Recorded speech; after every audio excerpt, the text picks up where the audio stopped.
It is Wild and Wacky Wednesday here on Main Street Sports Today, presented by the Tennessee Orthopedic Alliance of Columbia. That is Wade Neely. I'm Maurice Patton. We are both coming to you from our homes on this wet and cool Wednesday. And we'll be here with you for the next couple of hours talking local, regional, and national sports. So stick around. We're looking forward to it. Hope y'all are too. Wade, how's your hump day? Man, things are great, Mo. Good to be with you. Good to be with everybody. Like you said, kind of gross. Got some snow in the forecast in the next couple days, but yeah, it's gonna be all right. Currently watching Everton and Liverpool do battle. The Merseyside Derby is underway. Final time ever played at Goodison Park, so really can't ask for much more on this Wednesday. Man, don't be talking about snow as we are wrapping up the high school basketball season, getting ready for postseason play here over the next week to 10 days. We don't need folks to be out of school. I know that they're not in school in Murray County today because of illness, but that's not weather related and it's not impacting athletics. But we don't need to be deviating from any schedules because the postseason is long enough, particularly at the district tournament level, as is. So no snow. Anything you got to prevent snow, throw it at this thing over the next few days because we don't need this backed up. So. Yeah, I'm with you there, but I'm also, if it's going to be 20 degrees on Sunday night, then I better get some snow. I don't want 20 with no snow. And you're right. Giles County's out today due to weather with all the rain coming in. So it's kind of wild. It's kind of wacky, and it's definitely a Wednesday. It most certainly is a Wednesday, and on this Wednesday, as we typically do, we'll be visiting with Joe Sullivan of Main Street Media here in the next segment, talking a little local hoops.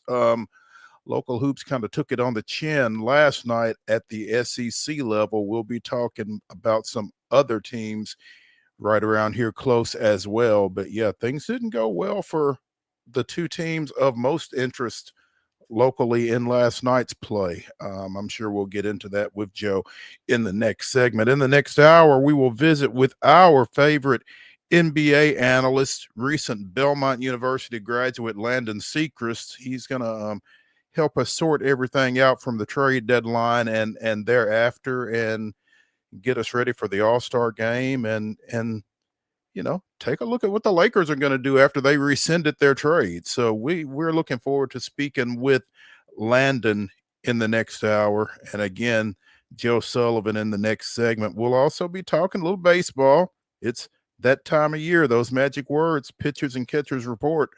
Got a little football to get into, some women's basketball.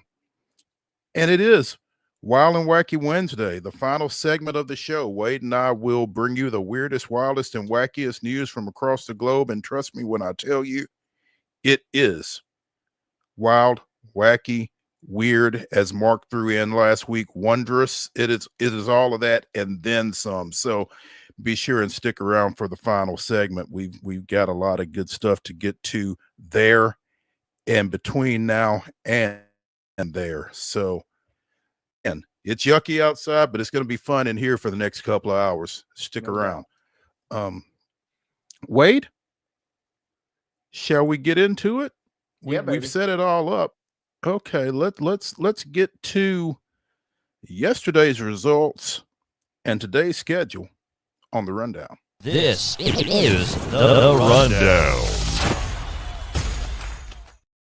Buckle up, boys and girls. The Wednesday rundown is here, and we are off and running with girls basketball action from last night. It was Hillsboro on top of Antioch, 57-19. Hendersonville scraping by Beach with a 42-38 victory. It was Brentwood Academy by 1, 41-40 versus Innsworth. CPA on top of Father Ryan, 46-43. Clarksville edging, just kidding, blowing out Clarksville Northeast. I tried Northeast, but it was 70-22.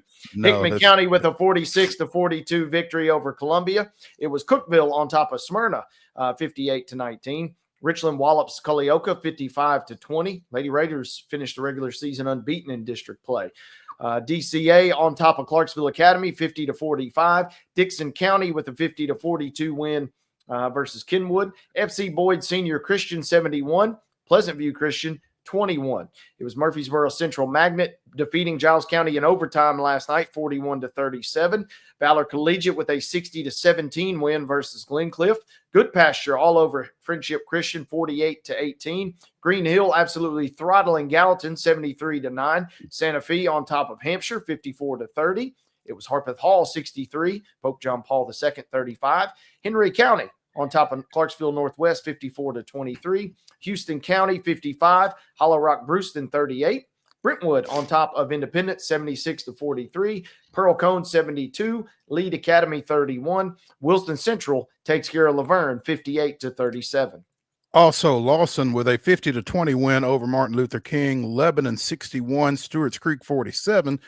Liberty Creek with a 52-38 win over Sycamore. It was Lawrence County 47, Marshall County 35. Cane Ridge defeats McGavock 54-49. Lewis County with a 51-31 win over Mount Pleasant. Nashville Christian defeats Davidson Academy 51-32. It was Nolansville 58, Summit 34, Oakland 55, Riverdale 37. Page with a 47-41 win over Franklin. Ravenwood doubles up Centennial 44-22. Westmoreland by 10 over Red Boiling Springs 38-28. Rockvale with a 45-43 win over Blackman. A little bit of a shocker there. Good stuff from the Lady Rockets. Rossview 57, Springfield 51. Warren County defeats Siegel 46-9. Shelbyville with a 43-38 win over Spring Hill. It was Lipscomb Academy 63, St. Cecilia Academy 31. Creekwood defeats Stewart County 41-36. Wayne County downing Summertown. Whew. Told y'all that was going to be a good one. Didn't quite expect this. 52-35, the Lady Wildcats over the Lady Eagles there. Kirkwood with a 50-37 win over West Creek, and Cheatham County defeats White House Heritage 55-22. Boys scores coming in from last night. Hillsboro on top of Antioch, 57-46. It was BGA 55, Franklin Road Academy 49. Beach was a winner versus Hendersonville, 63-57. Brentwood Academy 65, Ensworth 52. Father Ryan was a 60-41 winner versus CPA. Clarksville all over Northeast, 75-39. Hickman County picks up a nice win, 66-54 versus Columbia. It was Cookville 61, Smyrna 55. Richland on top of Culleoka 73-45. Giles County with a nice win, 71-52 versus Murfreesboro Central Magnet. It was Green Hill 48, Gallatin 34, Santa Fe 54, Hampshire 23 last night. Henry County picks up a 59-49 win versus Clarksville Northwest. Houston County 20 points better than Hollow Rock Brewston, 61-41. It was Brentwood 54, Independence 52. Close ball game last night. John Overton with an 83-44 victory versus Hunters Lane. Laverne on top of Wilson Central 48-34. MLK 71, Lawson 60. It was Lebanon 73, Stewart's Creek 69, and Liberty Creek on top of Sycamore last night 66-55. Also, Lighthouse Christian out of Antioch defeats Zion Christian 55-36. Pope John Paul II with a 58-42 win over Montgomery Bell Academy. Hume Fogg defeats Maplewood 51-39. It was Marshall County 65, Lawrence County 27. Cane Ridge with a 77-43 win over McGavock. Joe Burns edges Montgomery Central 38-37. Lewis County with a 44-41 win over Mount Pleasant. Summit defeats Nolansville 59-51. It was Riverdale 86, Oakland 83. Close and entertaining. Franklin 45, Page 42. Providence Christian with a 103-40 win over Middle Tennessee Christian. Centennial defeats Ravenwood 47-41. Westmoreland with a 54-21 win over Red Boiling Springs. Rockvale completes the sweep, downing Blackman 48-37. Ross View 55, Springfield 50. Shelbyville defeats Spring Hill 64-51. Station Camp with a 55-44 win over Greenbrier. It was Creekwood 59, Stewart County 34. Columbia Academy, this is in Division 2A District 3 quarterfinal action. CA with a 67-65 overtime win over University School of Nashville. Jeremy Jackson with 36 for the Bulldogs in that one. Summertown 68, Wayne County 59. Also in D2A District 3, it was Webb School of Bell Buckle 70, Grace Christian of Franklin 56, Kirkwood with a 53-32 win over West Creek, Portland 50, White House 48, and White House Heritage 66. Cheatham County 32. Men's college basketball scores from last night. Kentucky was a winner versus Tennessee, 75-64. Auburn took care of Vanderbilt, 80-68. NBA action, staying up late last night to see the Grizzlies defeat the Suns, 119-112 was your final in that one. That brings us into today's schedule. Boys basketball, high school variety. 6 p.m. starts for all of these, including Nashville Christian at Clarksville Academy, DCA at Ezell Harding. Friendship Christian is hosting Davidson Academy tonight. Good Pasture is playing host to Mount Juliet Christian. College basketball doubleheader action here in Pulaski this evening. It'll be Faulkner making the trip up. Southern States Athletic Conference showdown at UT Southern. Those games get underway at 5:30. Women's basketball action tonight. Austin P travels to Carrollton, Georgia, taking on West Georgia.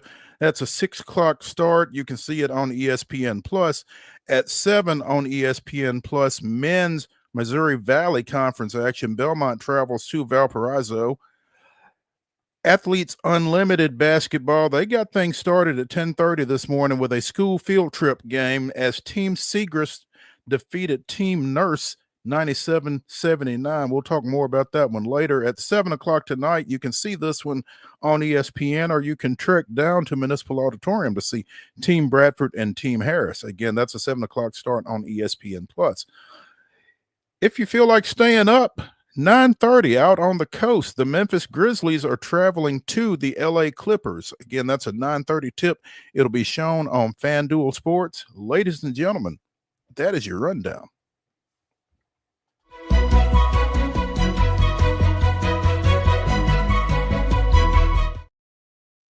Your top story brought to you, as always, by the fine folks over at Piggly Wiggly in Neely's Mill in Columbia. Be sure and check out their delicious daily deli lunch options available from 11 a.m.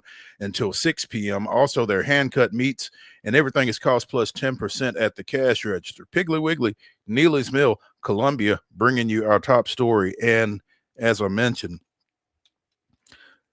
some of the greatest words you can hear, pitchers and catchers report. That has been the case in Northport, Florida, as the Atlanta Braves have opened 2025 spring training today. The Houston Astros will get going tomorrow. And so if you see Wade and I with an extra little spring in our step here over the next couple of days, it's probably got something to do with baseball is back. Yay. Well, you misspoke, Mo. It's not no longer referred to as baseball. The Dodgers Invitational is back. But it is at least a little exciting because everybody's record is 0-0. So I mean, yeah, so much for that spring hasn't really got underway just yet. So much for that spring in my step. Thank you, Wade, for I got to bring levity to the situation here, but you're right. It is an exciting time, especially for some franchises that didn't have seasons that they had grown accustomed to over the last couple of years, that being our two favorite franchises. Yeah, that being our two favorites, and both of our teams have questions. And when you talk about what's coming back for Atlanta and what has left Atlanta, Max Fried is gone north. Charlie Morton has gone north, both to the AL East. Fried is now with the New York Yankees. Morton is with the Orioles. You're down Spencer Strider as well. He won't be back for the start of the season. So, you know, piecing together things behind Chris Sale and Ronaldo Lopez is going to be a challenge early on, but obviously hope springs eternal. And when you've got the lineup that the Braves have got, even though Ronald Acuna Jr. won't be in it early on either, you still kind of like your chances. Obviously, both the Mets and the Phillies did some things over the offseason to kind of get themselves in a better position, and they both finished ahead of Atlanta last year. But I would not count the Braves out in 2025. Do so at your own peril. Meanwhile, Houston's kind of got some questions in the form of, is Breggy going to be back or not? Yeah, that's the number one question. And you would like to think that would have been answered by now. I almost think that it is a positive for Houston that we don't know yet. Kind of, yeah, that's the way I interpret it, right? The longer this drags out, kind of like we saw with the polar bear in New York, it feels like the longer it drags out, the longer that kind of favors whatever franchise a team or a player's been on. So if Bregman doesn't come back, it would kind of be a little bit of a shock almost at this point to this Astros fan at least. And then, yeah, they'll try and piece together some other questions. You know, Verlander's gone. They're going to have to try and figure out a hole with Presley in the bullpen. So Houston's got some things to figure out, and spring training will be a nice way to kind of get a little early look, if you will, as to what maybe they're kind of trying to tinker with heading into the regular season. They've got some things to figure out, but they've also got some things in place. Looking at you, Framber Valdez. So, I mean, it's not like woe is me at Minute Maid Park, I don't think. I think they're going to be in pretty good shape. They just, like you said, there's some holes to be addressed. And real quick, Dakin Park. No longer can we refer to it as Minute Maid. They're real sticklers for that. The sign just came down like 3 days ago, and they had a big to do about that. So I don't want to run afoul of anybody down in H-Town. Yeah, we don't want to make anybody mad in H-Town for sure. So yeah, I mean, it's still Enron Field to me, but yeah, I get where you go with that. I just wish we still had Towles Hill out there, if I'm being honest. So well, that's because you don't play center field. That's right. Oh, let's take a break here on Main Street Sports Today, presented by the Tennessee Orthopedic Alliance of Columbia. When we return, we will be joined by Joe Sullivan at Globe Sullivan on Twitter, talking a little local hoops. Stick around.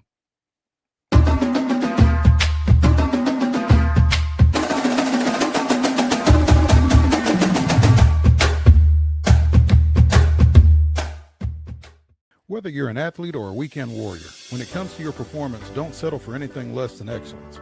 We're proud to announce that Mid-Tennessee Bone and Joint Clinic is now Tennessee Orthopedic Alliance of Columbia, where we are redefining sports medicine and orthopedics. Tennessee Orthopedic Alliance's team of expert sports medicine physicians understands the unique demands of your body.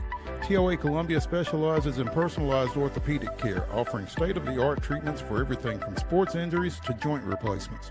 Learn more at toacolumbia.com. Step into the Lionel retail store at Opry Mills, Nashville, and you'll be captivated by all the magic of the 123-year history of Lionel trains. Whether you're already a train enthusiast or just getting started, Lionel will energize your love for trains. NASCAR fan? Come check out your local Lionel station to learn all there is to know about model trains and die-cast NASCAR collectibles. Visit nashville.lionel.com or call 615-455-9399. Custom Stone Handler supplies over 600 distributors and suppliers with quality stone products. Along with River Stone, we produce and distribute over 100 building, landscape, and other bulk products. Our goal is to provide quality products, service, and partnerships to ensure our customers' success. We firmly believe that the measure of any person or company is how they treat other people and customers. Give them a call at 931-490-4990 or visit CustomStonehandlers.com.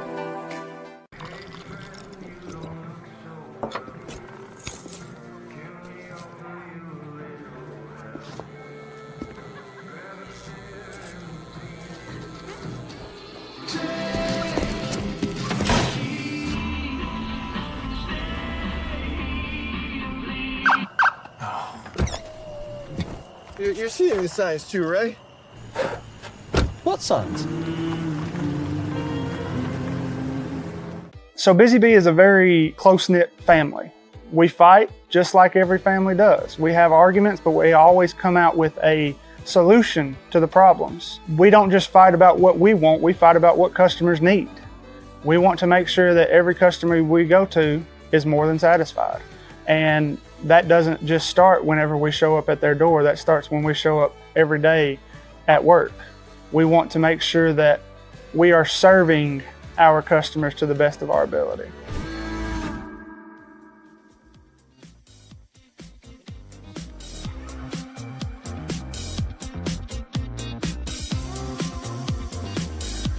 Wild and Wacky Wednesday continues here on Main Street Sports Today, presented by the Tennessee Orthopedic Alliance of Columbia. That's Wade Neely. I'm Maurice Patton. In our final segment, we will be bringing you the weirdest, wildest, wackiest, and most wondrous news from across the globe. Be sure and stick around for that.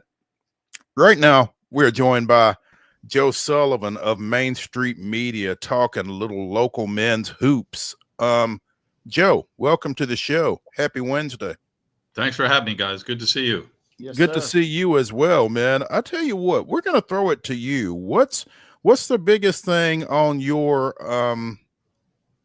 radar right now from a local standpoint? So I think this is a very big week for all the local teams if they're going to move forward and actually do something remarkable or at least memorable this season. This is a big chance this week for a lot of teams. So I'll go over all of them and explain it. I'll start with Vanderbilt because I'm still kind of charged up over that game last night, the game with Auburn and Vanderbilt last night, which was a terrific, exciting, interesting, fun to watch game. And I thought Vanderbilt proved their worth again by playing so tough against Auburn. They weren't ready for what Auburn was ready for Auburn's intensity at the start of the game, and they fell behind 15-0. But then early in the second half, they had a 3-point lead. They fought their way back into the game, despite shooting very poorly from three. They only hit 3 threes the whole game, and they had to lead, but they couldn't sustain it. And it's a lesson learned. We've talked about this on the show, I believe, about how people think sometimes basketball, the most important part of the game is the last few minutes, and it's just not true. I mean, in this case, and it often is the case, the first 5 minutes are the most important because they fell behind by 15 points, and in the end, they really could never overcome that. I think they proved that team I saw last night belongs in the NCAA tournament, playing on an even level with Auburn, the best team in the country. So that great news. Now the bad news: Saturday, Vanderbilt at Tennessee, and after Tennessee's result last night, losing to Kentucky, do we talk about battered Vol syndrome, Mo? Is that the Man, it's real, man. I'm telling you. And if you don't believe it, just go to Vol Twitter and check out the number of folks jumping off buildings, figuratively speaking. There, I mean, it's amazing the football mindset that so many fans bring to other sports. You can lose a game in basketball, you can lose a game in baseball, and still be okay just because it's not a 12-game schedule. And a lot of folks don't realize that, I don't think. But here's the nightmare. Yeah, what? Here is the Vol battered syndrome. They got swept by Kentucky. If they lose to Vanderbilt Saturday, they would have been swept by Vanderbilt and Kentucky. Oof. Yeah. Well, and we talked about that yesterday, during yesterday's show. I mean, that was the last thing that Tennessee wants, is to get swept by Kentucky, even though they've got a better record than Kentucky at this point. Getting swept by Kentucky is never going to be a good thing. And so everybody wants Rick fired again, or wants Rick to retire, or whatever it is. Never mind that with that loss, he's 20-5. It's going to be fascinating when we get to March in the Vols and see. I retain my doubts about the Final Four team. Well, but it'll be fascinating. You got to be able to score. Yes. And if you don't have doubts about Tennessee's ability to score on a consistent basis, then I don't know what you've been watching. So, I mean, I get it. So Auburn, what makes them fantastic is obviously they have great talent and they're well coached and all that. But the transfer portal, what they have mined. I got Chaney Johnson, 6'7" kid, played at Alabama Huntsville for 3 years, and now he's at Auburn. 9 of 10 from the field. At one point in the second half, he scored 9 straight points. He took over the game for Auburn last night. How do they find this guy at Alabama Huntsville? Lenny Acuff didn't even coach him. So it's I got to share a chuckle with Lenny about this. And then Denver Jones, their guard, who played at Florida International, and he was great last night for them. So they got depth, Auburn, and high level talent with Broom and others. But yet Vanderbilt played them even for a lot of the game. So I have high hopes for Vanderbilt, and I can't sit here and say they won't win Saturday. They could win Saturday. I don't think they will. Tennessee should protect home court, But what a chance for Vanderbilt, which is my overall point here. If they were to come and win at Tennessee, what that would do for their season. A season-changing victory, perhaps. I mean, their season is great as it is, but it really will be something. And then we have your Middle Tennessee State Blue Raiders, who really, I got to say, they blew a chance last week, losing to Jacksonville State on Thursday with a chance to go into a first-place tie. And now Jack State has a 2-game lead on everyone. So they only play one game this week, Middle Tennessee, but we know what that game is, don't we, Mo? We do indeed. Absolutely. They go to Western Kentucky, and this is a game they have to win, I think, just to keep their regular season moving in the right direction.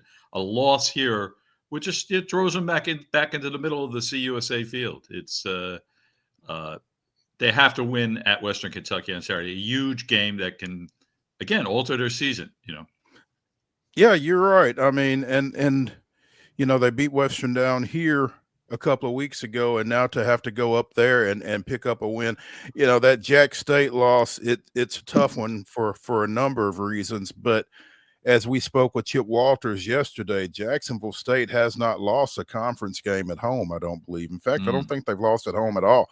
So they've been really tough on their floor, and you kind of got to give them credit for that. But yeah, that would have been a great opportunity for MTSU last Thursday night had they been able to pull that one off on the road. So we will see what happens in Bowling Green with the guys on Saturday. Joe Sullivan, Main Street Media, joining us here on Main Street Sports today, talking little local hoops. So Lipscomb, let's move on to Lipscomb. So I'm sorry, Mo, just got them in order here, so I wanted to got it. No, that's fine. Go right ahead.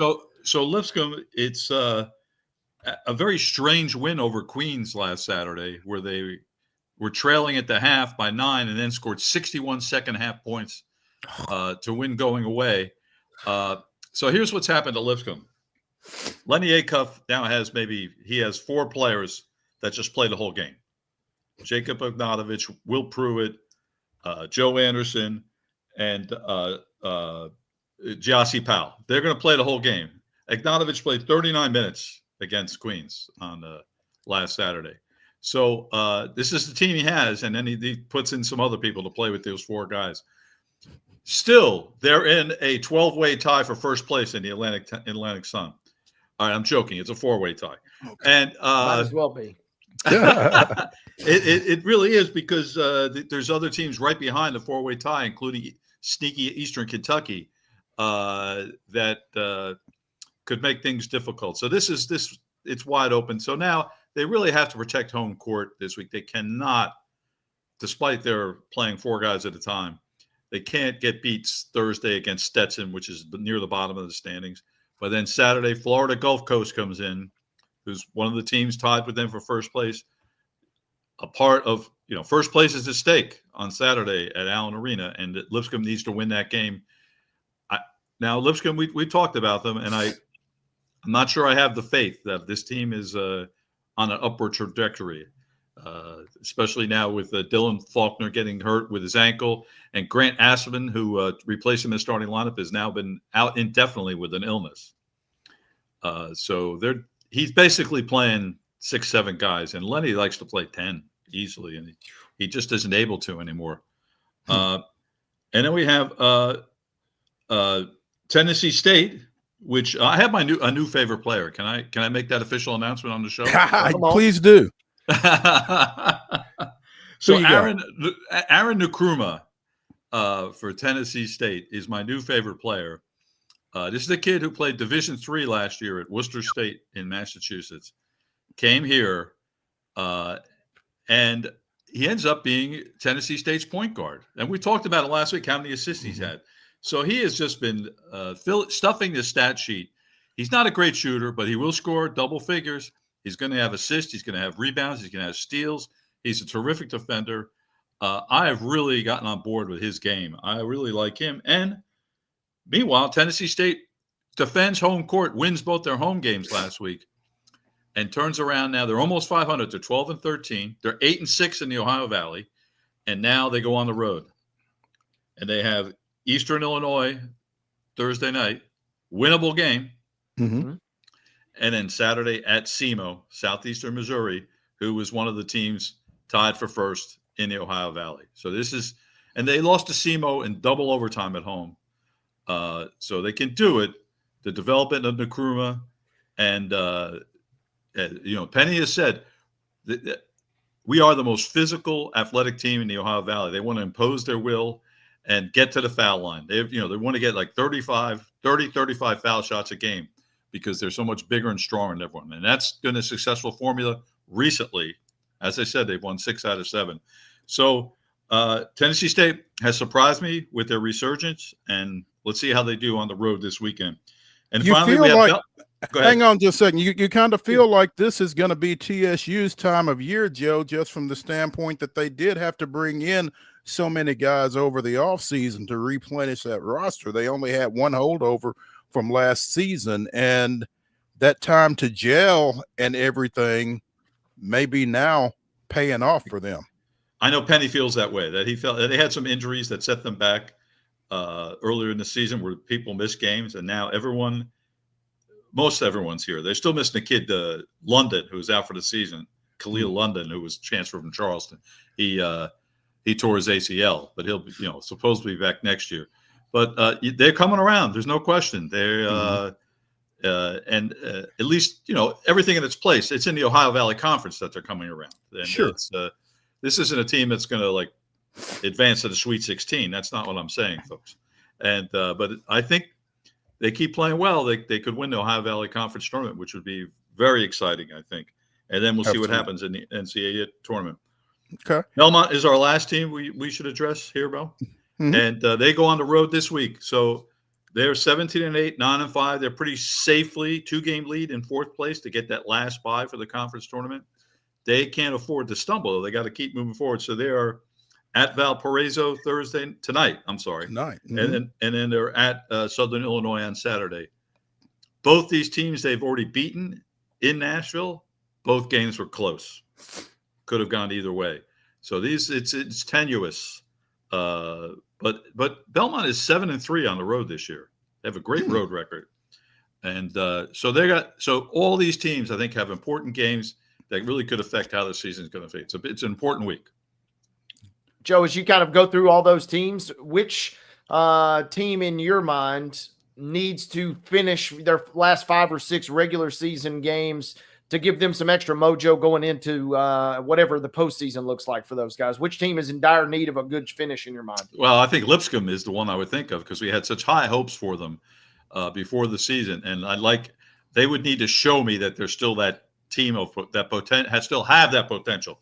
I don't really see it anymore. So they would have to prove me wrong. So that's the one.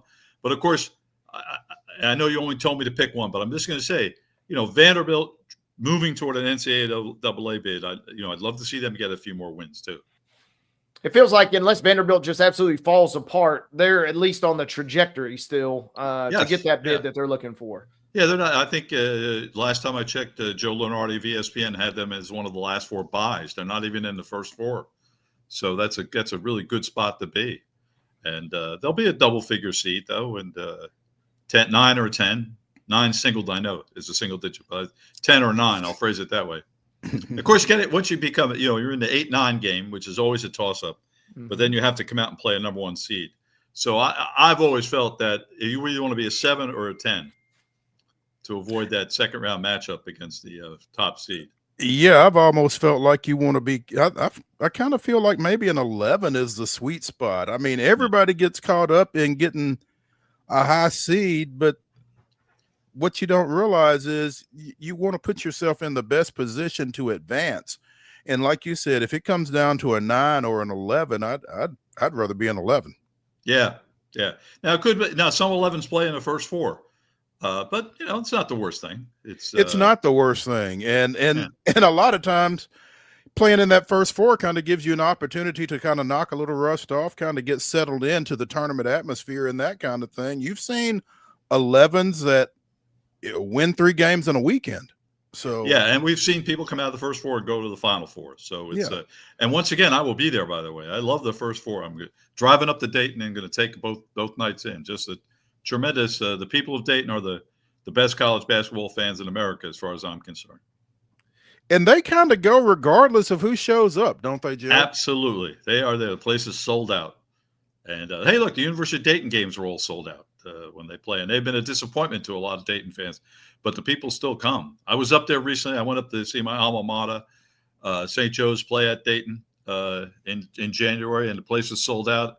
Even though they've been a little disappointing. St. Joe's is not exactly an enticing opponent, but it was sold out. And they were very loud. And they won.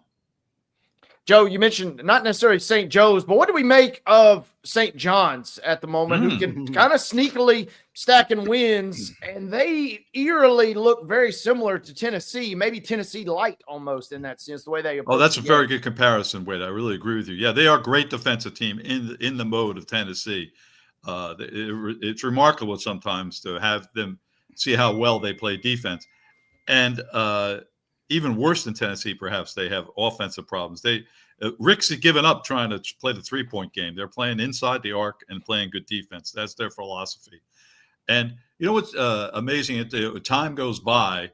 I'm not sure Wade's even old enough, Mo, to share this with us. But like when St. John's used to be, among the top 5 programs in America in terms of wins back in the day. Mm-hmm. They have not won a conference championship since 1992.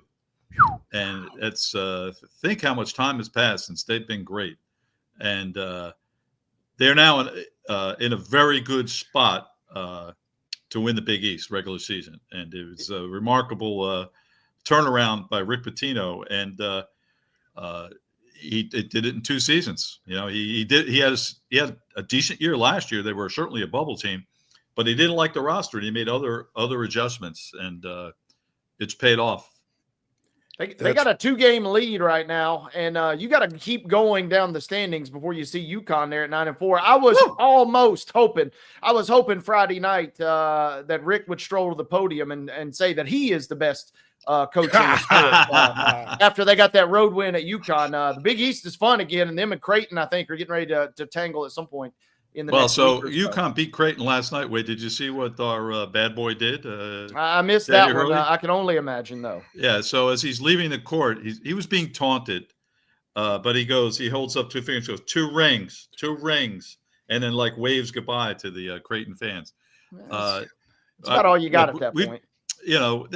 Would a teenager even do that? If I was the father of a teenager that did that, we'd have to have a serious talk about how that's incorrect behavior.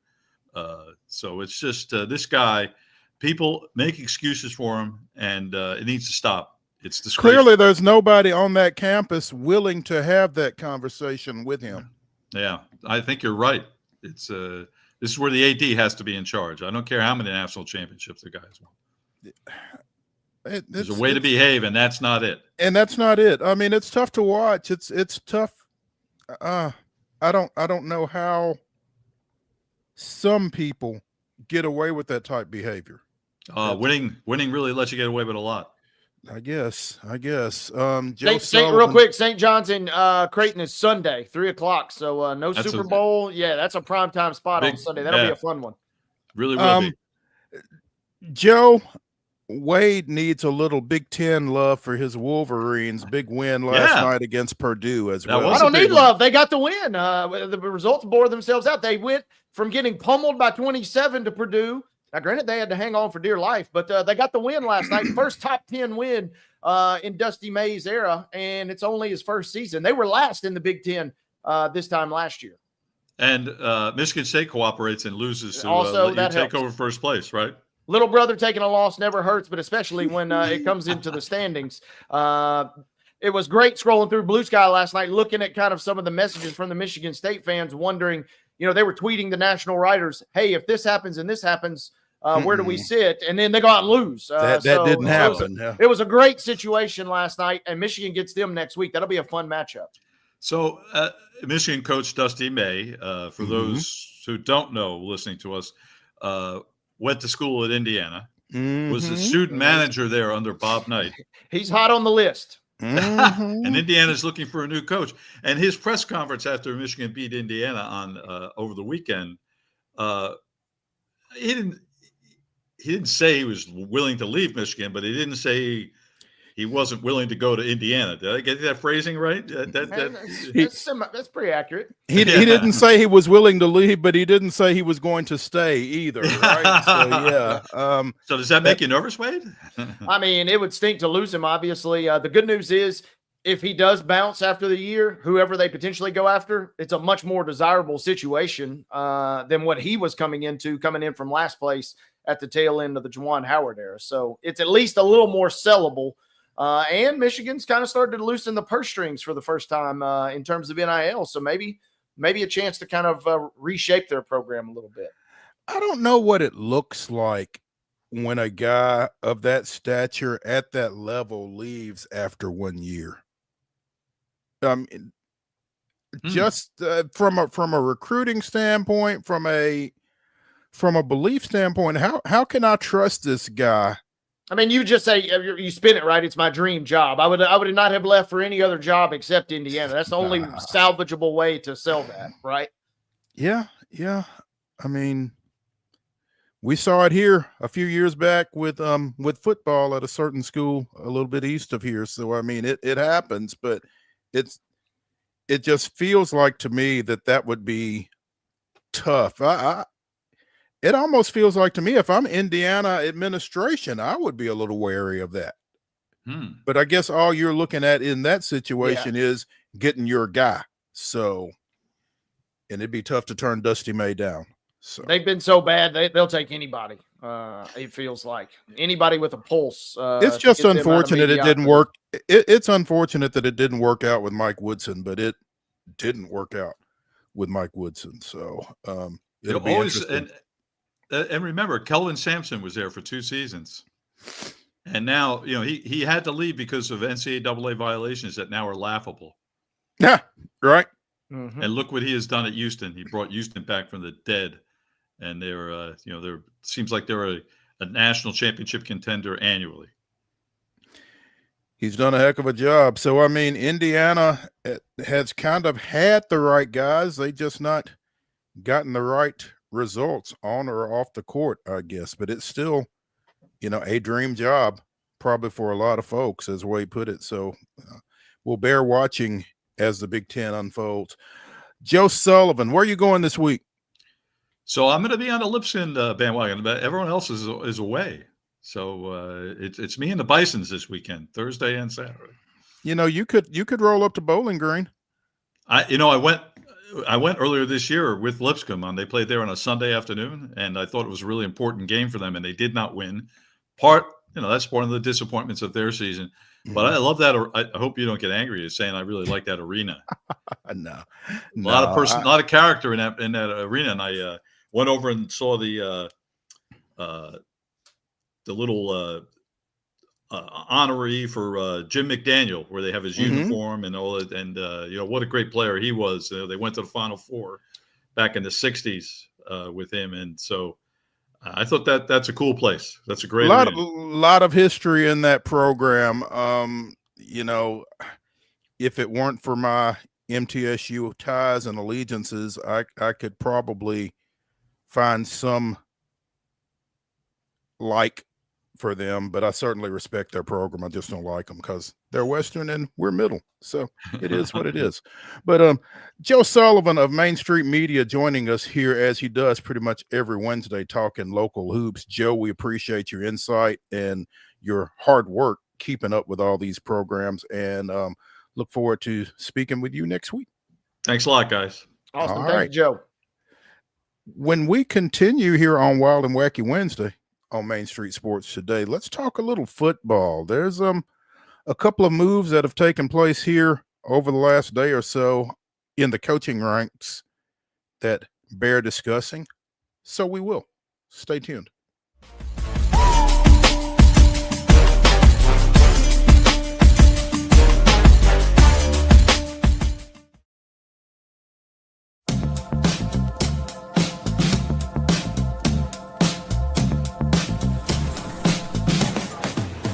You wanna be a bad man? Yes, you do. Do you wanna taste sweet salvation underneath the summer moon? Do you need another hand now? Yes, you do. Go see Miss Josie down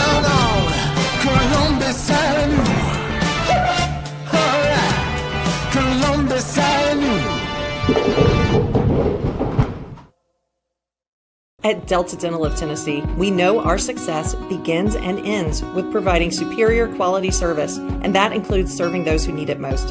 This year, we're celebrating 25 years of giving back to the community we call home. Delta Dental, along with our Smile 180 Foundation, supports Tennessee's dental colleges and oral health education, children's hospitals, free and reduced cost dental clinics, and other like-minded charities. Here's to the next 25 plus years of ensuring healthy smiles.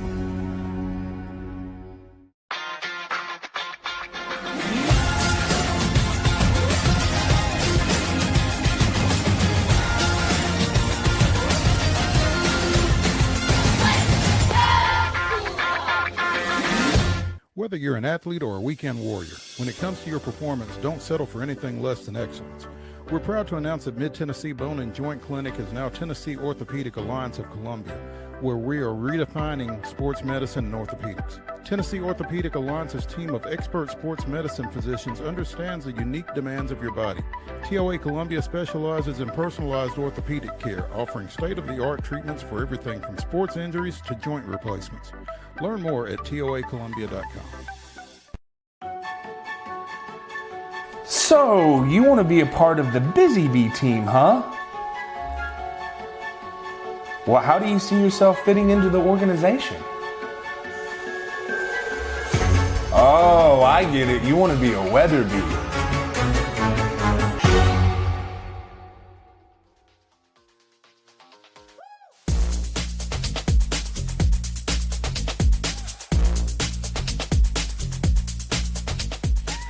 Wild and Wacky Wednesday continues here on Main Street Sports Today, presented by the Tennessee Orthopedic Alliance of Columbia. That's Wade Neely. I'm Maurice Patton.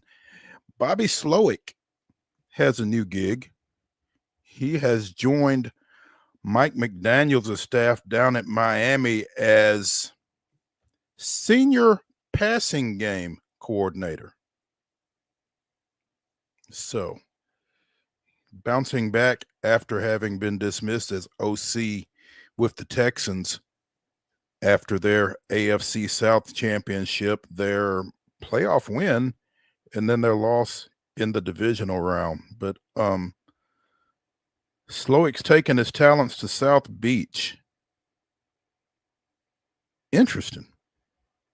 Gonna get a chance to work with Tua, I guess. Yeah, knock on wood. Yeah, right, exactly.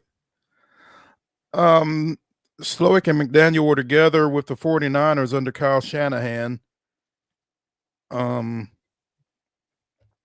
So Miami OC is Frank Smith, quarterbacks coach / passing game coordinator Darrell Bevel, whose name has been knocked around for various head coaching vacancies in the past.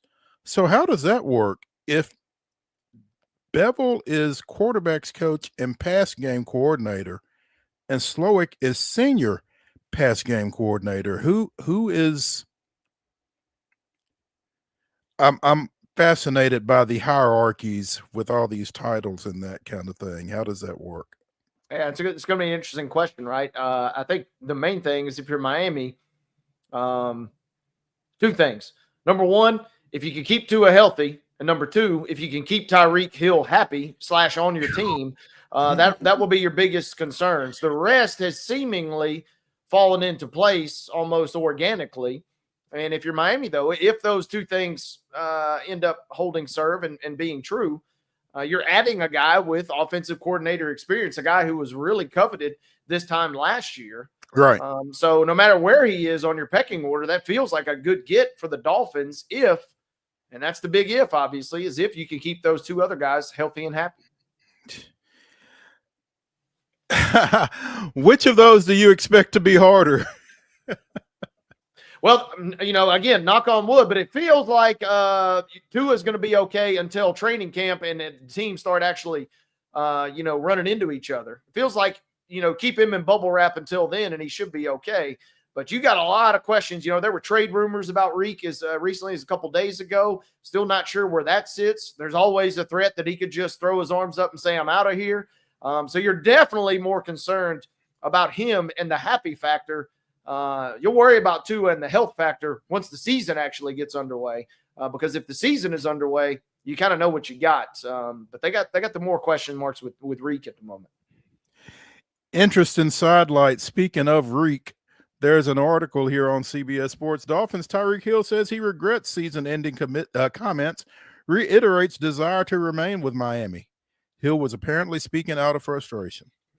So, yeah, just, for what that's worth. So were you lying then, or are you lying now? I could have handled the situation better. Instead of saying I'm out, I could obviously handle it better, and I wish I did. In the heat of the moment, I just said whatever I had to say, and I'm taking full accountability of that. I want to win, we want to win, and I'm sure the fans want to win. I feel like a lot of things needed to be said. It's tough right now. I want to come back. And clearly, Miami's better with Tyreek than they are without him, because what he brings to the table ain't a whole lot of guys that can do what he does. So, no, and it's in tandem. It's the him and Tua are in lockstep. The offense, we saw it when Tua goes out last year. They go from, a dark horse. You talk about them maybe making a deep playoff run to borderline relevancy. They really fall off a cliff. And when they're not in sync, and it's got to be one and it's got to be the other, it feels like. Achane is not a bad back. Mostert's certainly not a bad back. And Waddle has had his moments in the receiving game. But it all kind of hinges around those two guys, with McDaniel kind of pulling the strings. Yeah. It's interesting.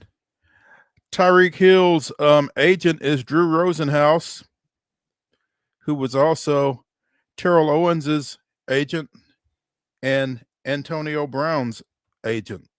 So make of that what you will. Sliding to the college ranks, Ohio State apparently has a new defensive coordinator. And I would imagine there are Ohio State fans who remember Matt Patricia's reign as head coach of the Detroit Lions and wonder, why do we want this guy? But that's who they've got. Patricia coming off the Patriots staff to replace Jim Knowles as defensive coordinator. So feels like they could have done worse, and we're talking about the coordinator position and not the head coach. So if I'm an Ohio State fan, maybe I'm not necessarily that excited. Certainly being in such proximity to Detroit, you got some weird memories, but kind of lurking behind the scenes with the Patriots and then the Eagles last year, he's kind of, rebuilt his image enough that it's maybe time for a stint back at a smaller level. And this feels safe. And at the end of the day, he's used to coaching NFL talent, and he's basically coaching NFL talent when you're talking about Ohio State. So, it should be an easy enough transition for him. Yeah. From a talent standpoint, it shouldn't be an issue. And maybe it's just that some guys aren't built to be head coaches. Maybe his flame out at Detroit was just as simple as there was too much on his plate. I don't know. This guy's an aeronautical engineering major in college. Why is he even coaching football? And the rocket scientist strikes yet again. Him and Dobbs need to end up on the same team, obviously, at some point, because we asked the same questions about that guy. So, again, it feels like Ohio State could have done worse, considering the bad part is when you make it that deep in the postseason, kind of like we talked about yesterday with Kellen Moore, you kind of are the last stop on the merry-go-round sometimes for teams to pluck one of your staffers. And so it feels like Ohio State could have done worse. And at the end of the day, they've got enough talent. Whatever deficiencies this guy may have as a defensive coordinator, they got enough talent in spades to deal with almost everybody else in the Big Ten. And as we've seen, all you got to do is get through the regular season with one, maybe two losses, and then you can figure out the rest in the postseason. Well, they certainly did this past year. We'll see if they can do that again with Matt Patricia taking over as defensive coordinator, and they also have a new offensive coordinator, right? Because Chip Kelly's gone. Brian Hartline is stepping into the OC position for Ohio State, so they'll have a couple of first-year guys under Ryan Day as they try to defend their national championship. Yeah, a couple new moving pieces, and kind of the same deal is Heartline especially, though. He's the guy that has been stirring that drink. A lot of folks really think that he's the guy that's kind of been the genius behind the recruits that they've been bringing in. Obviously, throwing bags of cash doesn't hurt, but he has been doing it for a long time as far as bringing in studs, whether it's Marvin Harrison Jr. or Smith, as we've seen recently. So, I mean, they certainly covet him. Losing him would have been a much bigger loss than losing their defensive coordinator. And so a little bit of a promotion. Day's kind of, got the new contract. Ohio State navigated this offseason for a championship winning team. It feels like they navigated about as well as they could have.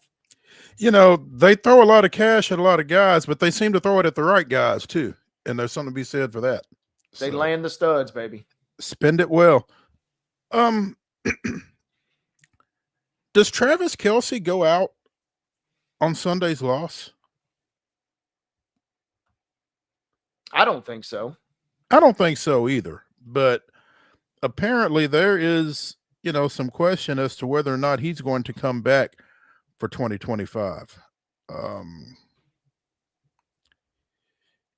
And is expected to make a decision before free agency starts next month, I guess, so that he could let the Chiefs know so that they could react accordingly if he's not coming back. But I just can't see a guy who has done what he's done with that franchise not wanting to run it back coming off of a 40-22 loss that wasn't that close in the Super Bowl. So apparently he said on his podcast, I know everybody wants to know whether or not I'm playing next year. Right now, I'm just kicking everything down the road.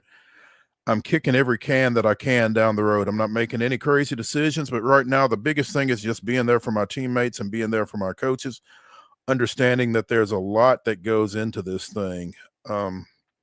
He mentioned that his production has been down over the last couple of years, and part of that's a function of getting old. But again, I just think he's too competitive to go out, not necessarily on a loss, but on that loss. Yeah, and if nothing else, I mean, we've seen guys do this, obviously. Getting up there in years, of course. The good news is I don't think he's going to do like a full holdout, halfway of the season or anything.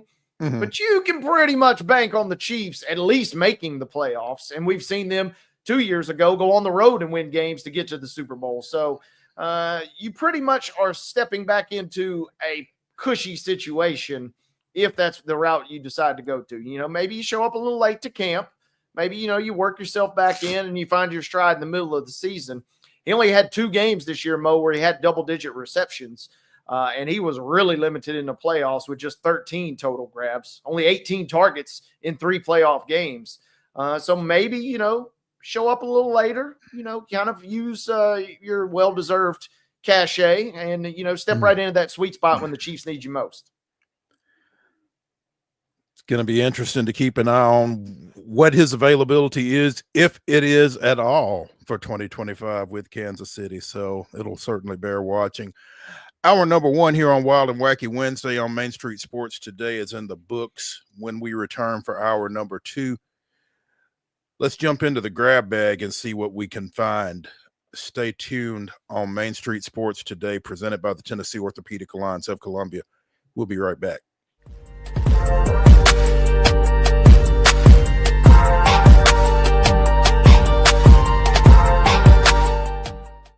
Hi, I'm Dr. Vilay Saisuka, CEO and founder of Premier Foot and Ankle Centers of Tennessee here in Murfreesboro. We offer foot and ankle care from ingrown toenails to diabetic foot wounds. We also fix ankle fractures and things like that. Call us today to schedule an appointment. We look forward to seeing you. Because here at Premier Foot and Ankle, we believe that the journey begins with happy feet. Whether you're an athlete or a weekend warrior, when it comes to your performance, don't settle for anything less than excellence. We're proud to announce that Mid-Tennessee Bone and Joint Clinic is now Tennessee Orthopedic Alliance of Columbia. where we are redefining sports medicine and orthopedics. Tennessee Orthopedic Alliance's team of expert sports medicine physicians understands the unique demands of your body. TOA Columbia specializes in personalized orthopedic care, offering state-of-the-art treatments for everything from sports injuries to joint replacements. Learn more at toacolumbia.com. Jones & Lang Sporting Goods here in Columbia has been outfitting teams, officials, and anybody else from T-ball to college for 50 plus years. Be sure and check them out at 931-388-8060 or online at jonesandlang.com. Jones & Lang Sporting Goods, the look of a winner. Zion Christian Academy, zioneagles.org or 931-388-5731. You can schedule your appointment. Go tour their campus. It is beautiful over there, and you're definitely going to want to see it. Again, it's zioneagles.org. Give them a call, 931-388-5731, and schedule your tour today.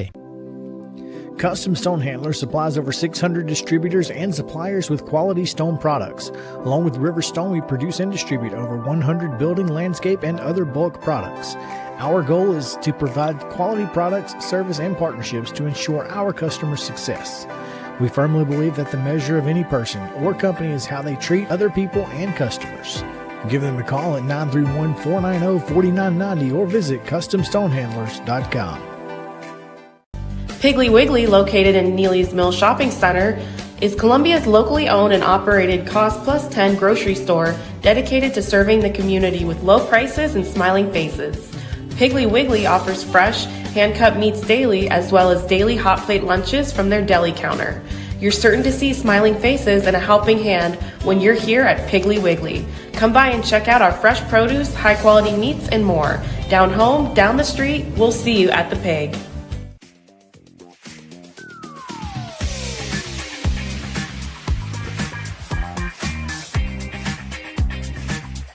Hour number 2 of Wild and Wacky Wednesday here on Main Street Sports Today, presented by the Tennessee Orthopedic Alliance of Columbia. Get started right now. That's Wade Neely. I'm Maurice Patton. We're getting in the grab bag, and we are getting into some murky waters that we typically don't get into on this show. We try not to be political. It's a conscious effort, but sometimes we aren't able to avoid it. During the final days of Joe Biden's presidential tenure, the United States Department of Education's Office of Civil Rights put out some guidance related to Title IX as it relates to NIL, stating that revenue sharing payments from schools to athletes must be proportionately distributed to men's and women's athletes. If the revenue sharing payments did not get distributed equally, schools would be in violation of Title IX, and you don't want to be in violation of Title IX. That guidance from the Department of Education's Office of Civil Rights has been rescinded, meaning that schools can put those funds where they want to, i.e. football and men's basketball.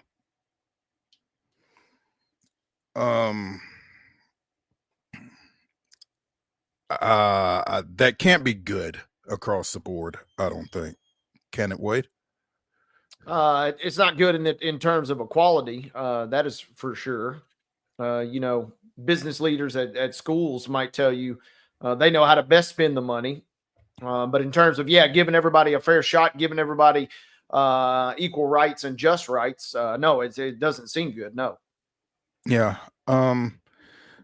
Obviously it'll bear watching, and we'll see how it comes out, but it's just tough when so much ground has been made up in terms of trying to get women's athletes closer to equal footing with guys.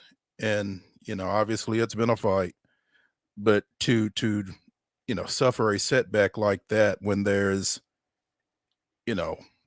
so much money out there ideally for everybody, and kind of having an idea of where the large majority of it is going to go, it just doesn't feel very good to watch. So we'll be interested to see how that plays out over the long run. But yeah, that NIL guidance has been rescinded, and like like you said, Wade, there are some schools that, will be cool with that because again, it puts the onus of where the money goes on those individual campuses, and they don't have any real oversight in terms of divvying it up. So it'll bear watching, but that's where we are. And that's something that, kind of needed to get out there. I think a lot of folks will be talking about it here over the next few days. So we should as well. Speaking of women's athletics, I don't know, Wade, if you watched the 10:30 Athletes Unlimited basketball game from Municipal Auditorium. It was televised on ESPN Plus. Team SECREST with a 97-79 win over Team Nurse, but they had a bunch of screaming kids. I mean, take the MTSU games during the day and kind of double it. It played hell with their mics, I'm sure, but a lot of excited kids in the stands for this one. And early on, it just feels like the AU pro basketball effort, they have hit all the right notes during this first week and a half of their stay here in Nashville. Yeah, it seems like they are off to a good start. And that's kind of just getting underway, right? It feels like whatever little subtle tweaks or adjustments that they need to make, which I could be wrong, but doesn't appear to the outsider, at least, like there needs to be a ton. But they'll get the chance to kind of smooth those out over the next couple. And you're right, this is going to be pretty fun. Did not get to hear the screaming kids, which is unfortunate. I look forward to that at 10:30 in the morning. I am going to be interested to see how this weekend plays out. They got sneakerhead and jersey night going down on Friday. They're going to have coffee mugs to give away for Athletes Unlimited's causes on Saturday. So they're rolling right in and leaning into the right things to get folks to show up and show out for these talented athletes. No doubt. Second game again today at 7:00. You can see it on ESPN Plus. It's Team Bradford and Team Harris. Kia Nurse got off to a strong start earlier today, but Odyssey Sims stole the show with 30 points for Team SECREST in that win. So a big game for the former Baylor guard there. Again, if you get a chance, go check this out. Support this effort. It's the only 5-on-5 women's basketball during the WNBA offseason. Obviously, a lot of WNBA players taking part in this, and it's good stuff, man. I don't want to say basketball is basketball, but women's basketball is very enjoyable to me, and I just think if you get a chance to go check it out, especially right here in your backyard, it would be worth doing. So at the end of the day, I'm all about entertainment value, and you're not going to get much higher return on your investment for what a ticket will cost you to get in that building and what you're going to see. And that's not even including, post-game autographs, all the other in-game kind of intricacies that go along with that. It is really an affordable night in a city that can be a bit of a challenge to get entertained on the cheap. Yeah.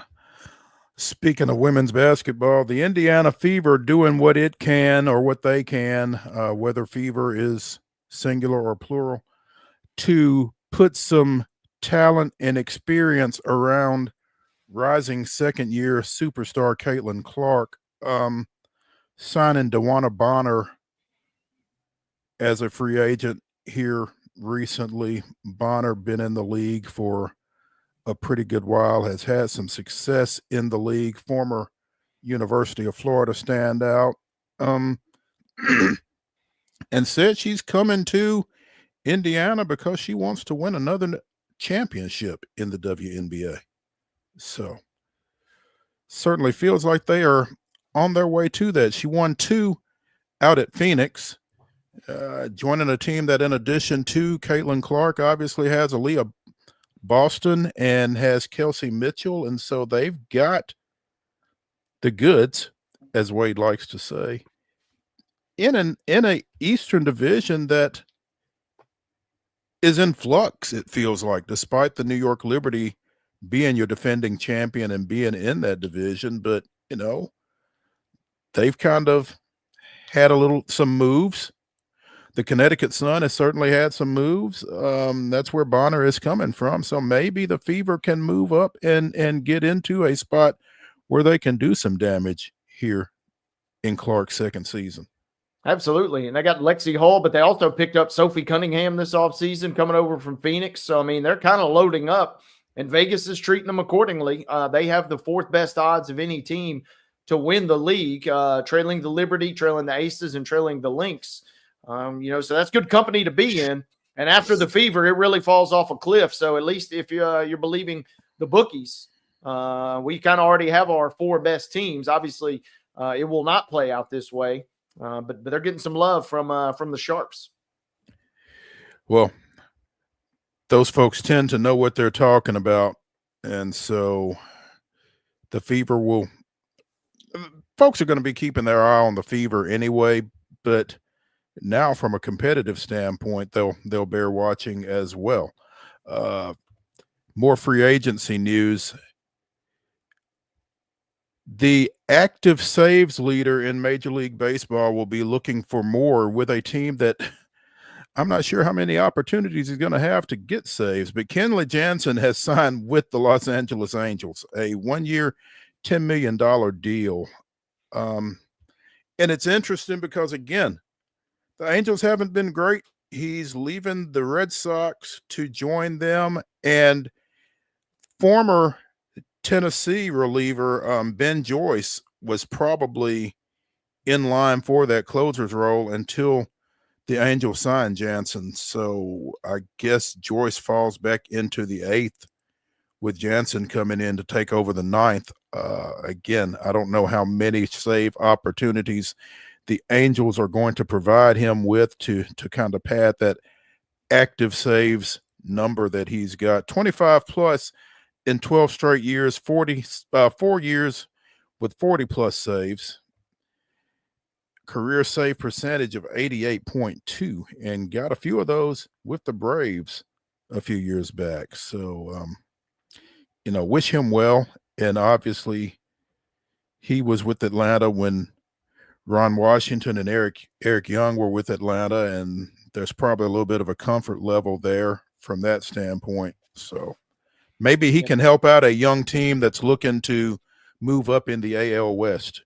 Yeah, bring a little veteran leadership, and you're right, the connection there with those two guys previously in Atlanta probably had a little something to do with it. And then also, he spent 10 plus years in a Dodgers uniform. So when you talk about this story, I was obviously prepared to hear that the Dodgers had signed another free agent. But hey, if you're a West Coast guy, if you love living out there, you can't, if for some reason the Dodgers don't have room for you, seemingly they got room for everybody else. But if they don't have room for you, the next best thing, obviously, just move on over to Anaheim. And, it'll be interesting to see how many true save opportunities he gets. I'm envisioning, hey, if I'm 37, I'm in the twilight of my career, I'm okay kind of just sitting in the bullpen. If I get my number called, that ain't the end of the world. If I don't, that's also not the end of the world. But that will be interesting. And obviously he provides a lot of leadership for them as well. And as Flavor Flav once said so famously, they got to pay me, boy. So, yeah, you're right. We'll see how that works out. Also on the Angels roster, incidentally, former Chicago White Sox shortstop Tim Anderson has signed as a free agent. And I don't know, have we heard from Tim Anderson since that dust up out at second base with the Cleveland Indians? Was it Jose Ramirez that dotted his eye? Mm-hmm. I think he kind of fell off. I thought he kind of fell off the planet not far after that, basically. But he is he has signed a minor league contract with the Angels, and he's going to compete for the shortstop role that right now is vacant with Zach Neto suffering a shoulder injury or out with a shoulder injury. So see how that goes. Again, Anderson, over the last couple of years before he was released middle of the season by the Marlins last year, hit That's why you hadn't heard of 235. him, Mo. He was playing for the Marlins. Yeah. Well, I think they released him mid-season though, Yeah. too. So, but yeah, he's hit 235 over the last 2 years. And this is a guy, man, who was a rising star. I mean, literally, I think a lot of it had to do with that fight, man, because he just kind of fell off the face of the earth after that. Yeah, Ramirez went full Bud Crawford on him, and that was all she wrote. Yeah. And it's unfortunate that, you know, Anderson kind of started that deal and Ramirez certainly finished it. Real quick, want to give a shout out to Father Ryan boys basketball coach Doug Bontrager, a Irish graduate, graduated in the class of 1981 down at Ryan. Last night we mentioned that Ryan defeated Christ Presbyterian Academy. That was Bontrager's 600th career victory. And I'm pretty sure all of them came at Ryan. Very impressive. That is a long time of a long stretch of success, to say the least. Yeah, and certainly deserves to be recognized for it. So, again, Doug Bontrager, 600 victories at Father Ryan, and congratulations to him and the Irish. Wish them luck going forward. Let's take a break here on Main Street Sports Today, presented by the Tennessee Orthopedic Alliance of Columbia. When we continue Wild and Wacky Wednesday, after this break, we will be joined by Landon Secrest talking a little NBA. Stick around.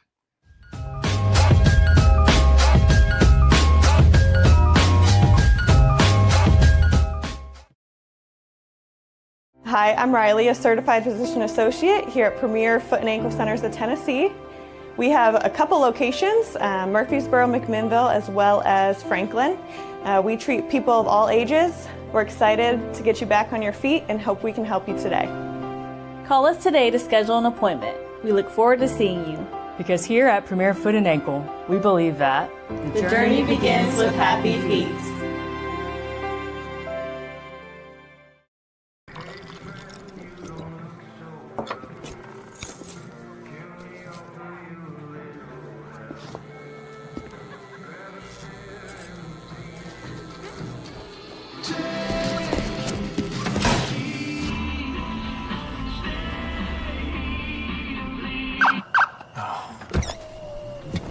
You're seeing the signs too, right?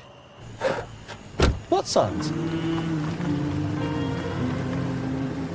Whether you're an athlete or a weekend warrior, when it comes to your performance, don't settle for anything less than excellence. We're proud to announce that Mid-Tennessee Bone and Joint Clinic is now Tennessee Orthopedic Alliance of Columbia, where we are redefining sports medicine and orthopedics. Tennessee Orthopedic Alliance's team of expert sports medicine physicians understands the unique demands of your body. TOA Columbia specializes in personalized orthopedic care, offering state-of-the-art treatments for everything from sports injuries to joint replacements. Learn more at toacolumbia.com. Jones & Lang Sporting Goods here in Columbia has been outfitting teams, officials, and anybody else from T-ball to college for 50 plus years. Be sure and check them out at 931-388-8060 or online at jonesandlang.com. Jones & Lang Sporting Goods, the look of a winner. Zion Christian Academy, zioneagles.org or 931-388-5731. You can schedule your appointment. Go tour their campus. It is beautiful over there, and you're definitely going to want to see it. Again, it's zioneagles.org. Give them a call, 931-388-5731, and schedule your tour today. Piggly Wiggly, located in Neely's Mill Shopping Center, is Columbia's locally owned and operated Cost Plus 10 grocery store dedicated to serving the community with low prices and smiling faces. Piggly Wiggly offers fresh, hand-cut meats daily, as well as daily hot plate lunches from their deli counter. You're certain to see smiling faces and a helping hand when you're here at Piggly Wiggly. Come by and check out our fresh produce, high-quality meats, and more. Down home, down the street, we'll see you at the Pig.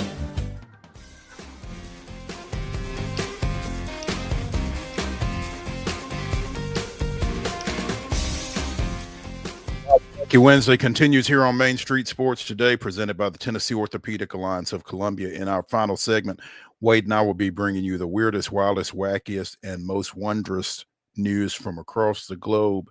Stick around for that. Right now, we are joined by our favorite NBA analyst, Landon Secrest, Spring Hill High School and Belmont University graduate, and a hoop head for sure. Landon, thanks for coming in with us, man. Good afternoon. Thanks for having me. Oh yeah. I know you're excited by the trade deadline having passed and the All-Star game coming up. What were your takeaways from what happened at the deadline?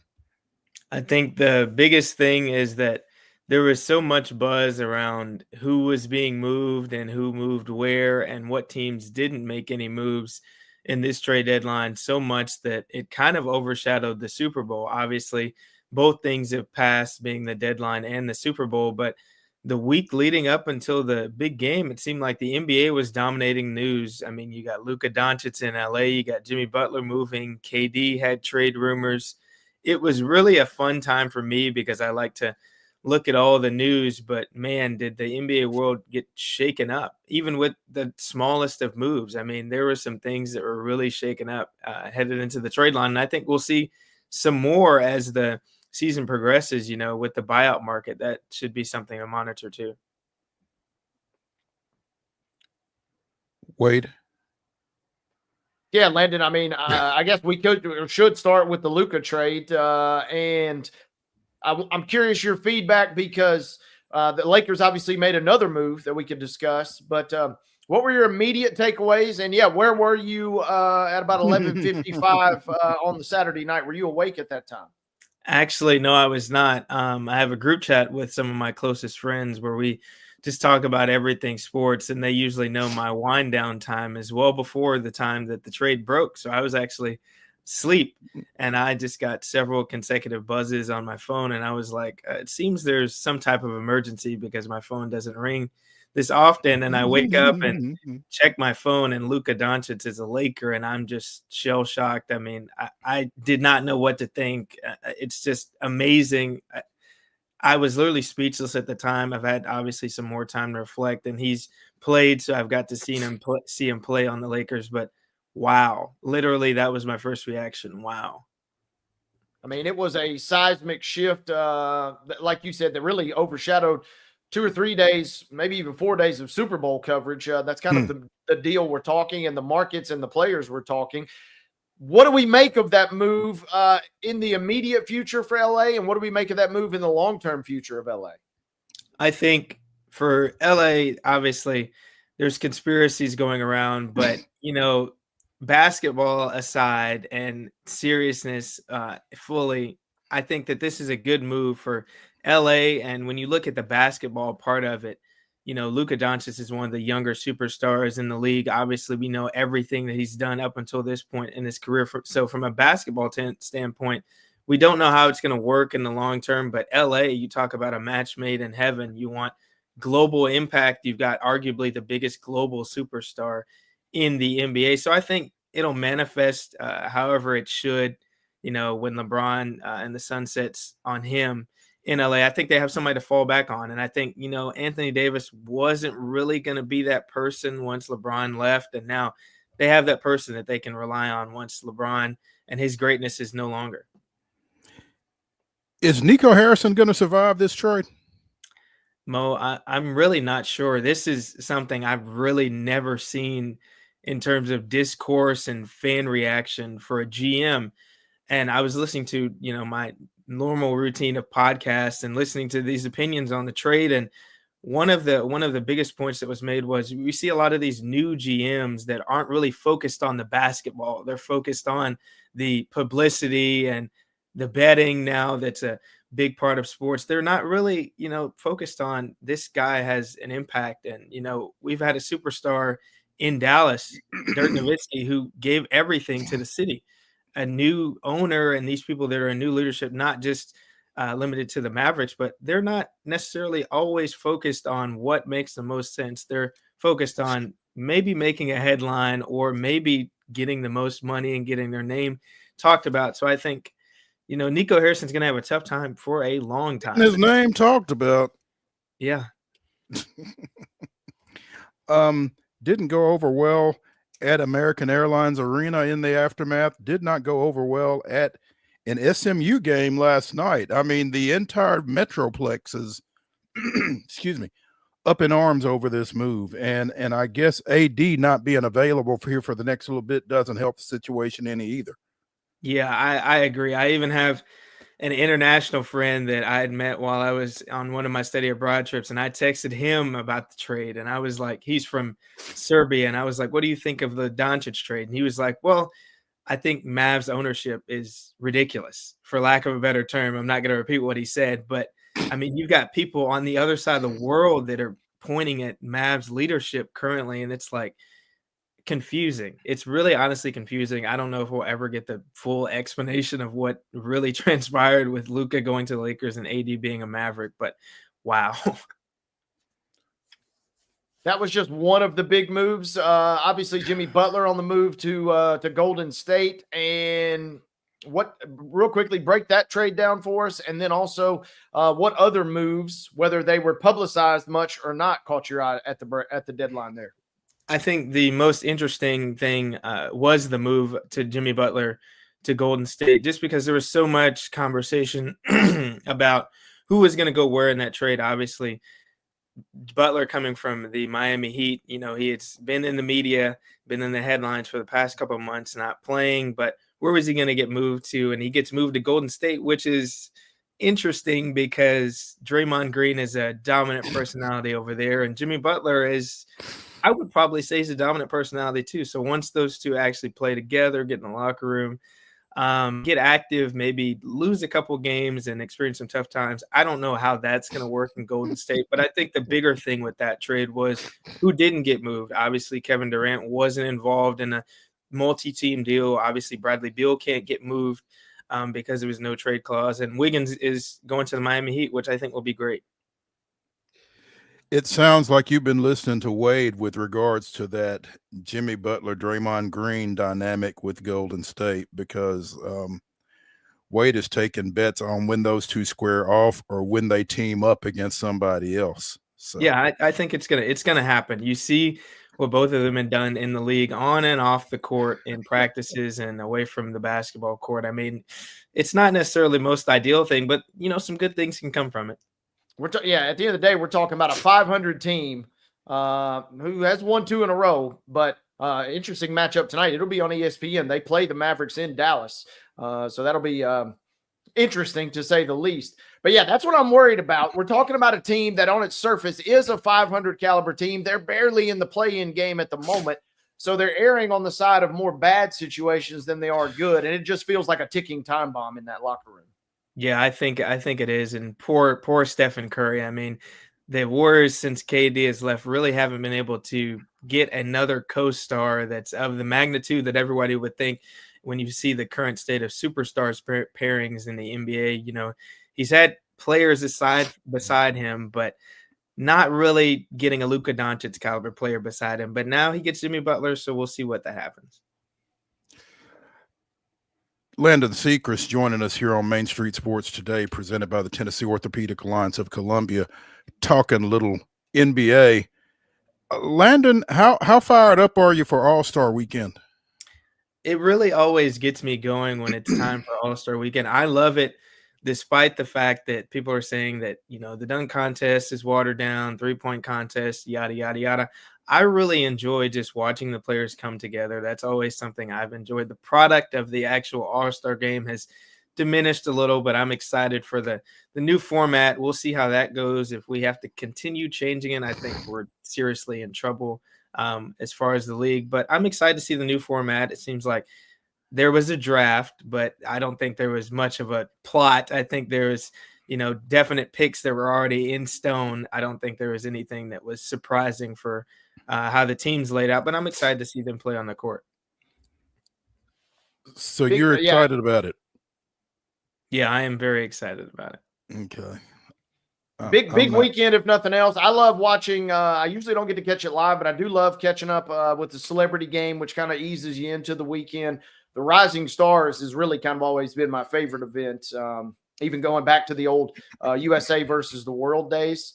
And then Saturday, I don't know if it's going to be on NBA TV. I'm just seeing that now. Morehouse and Tuskegee will play in the HBCU Classic. And then that does kind of ease you into Saturday night, which, Landon, you're right. It kind of doesn't feel like it has as much luster But at the end of the day, it's still going to be kind of entertaining. And it's one of those events you'll at least probably flip on whether you get a dramatic moment or not. Yeah, I think so. I'm just a little upset. I'm going to put my OKC Thunder bias in here, of course. Isaiah Joe, as far as I saw, is not in the three-point field for the three-point contest. I think he's one of the best shooters in the league. I think he deserved that call to be on the list. Maybe wouldn't have necessarily made it over some of the people that are in the field, but I think Isaiah Joe needed that call. I just need to say that. It's warranted. Yeah, there you go. You get your shots in. What are your thoughts, Landon, about former Cane Ridge standout Damian Ball signing a two-way deal with the Hornets here in the last day or so? I think, with Charlotte being where they are, I think it's ground for a lot of players to get experience. I know they're obviously not one of the best teams in the league and they're one of the bottom feeders, but you look at getting an opportunity to play, getting eyes on you and getting your name out there. It's great for that. Obviously, everybody wants to be on a contender and play for championships, but really when you're, getting your name out there and want to get into the league and make a name for yourself, you need to start in a place. And I think, Charlotte is one of those places, probably along with Washington and a couple other teams, that you can get some reps in. And that's what's most important at the stage that he's in. And, excuse me, in that same vein, we were kind of thinking that was going to be the case for Dalton Connect when he was in that trade to Charlotte that was sending Mark Williams to the Lakers that got rescinded here a couple of days ago. We've been trying to figure out what the locker room is like for Dalton Connect walking back into LA after they've tried to trade him and then reversed it. Yeah, I really don't know how that works. We saw in the Lakers game that he was on the sideline in the tech fleece and he wasn't really showing a lot of emotion. He was pretty straight-faced the whole time. So obviously it's very emotionally taxing for a rookie, going through that. In your first season in the NBA, this is what you experienced. You're getting traded, then you're ready to go to Charlotte, new opportunity. Then wait a second, you got to come back. And wait a second, actually, the trade is still somewhere in the NBA limbo, actually, because they're filing some grievances. So who knows how this is going to end up turning out. But Dalton Connect is pretty much in limbo, which is a horrible position to be in for him. I personally feel bad for him. Especially in his rookie year. Yeah, it's not a good situation. And you've already kind of let the cat out of the bag. You don't know if you'll get that kind of offer for him again when you presumably put him back on the block. Landon, speaking of trades, I do want to ask you, how sneaky or how nice of a move was it that Cleveland picks up DeAndre Hunter? These guys are now 5.5 games clear of the Celtics. Is it time to think that the Cavs have all the pieces put together?